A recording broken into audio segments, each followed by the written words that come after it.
നമസ്കാരം. കർത്താവ് കഴിഞ്ഞു വരുന്ന ചതുർത്ഥിയാണ് വിനായക ചതുർത്ഥിയായിട്ട് ആഘോഷിക്കുന്നത്.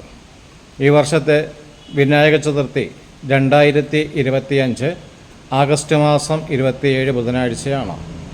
ഇന്നേ ദിവസം ഭഗവാനെ 1008 നാമങ്ങളാൽ വർണ്ണിക്കുന്ന, ഭഗവാന്റെ പല രൂപങ്ങളെയും വർണ്ണിക്കുന്ന സഹസ്രനാമം ജപിക്കുന്നതും അത് ശ്രവിക്കുന്നതും പുണ്യമാണ്.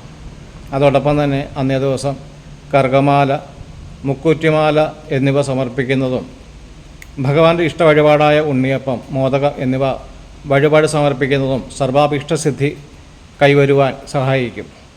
അതോടൊപ്പം തന്നെ മംഗല്യസിദ്ധിക്കും, സന്താന ദുരിതങ്ങൾ മാറുവാനും, വിദ്യാഭ്യാസപരമായിട്ടുള്ള തടസ്സങ്ങൾ മാറുവാനും, ഉദ്യോഗലബ്ധിക്കും ഭഗവാന് ചതുർത്ഥി പൂജ നടത്തുന്നത് വളരെയേറെ സവിശേഷമായൊരു വഴിപാടാണ്.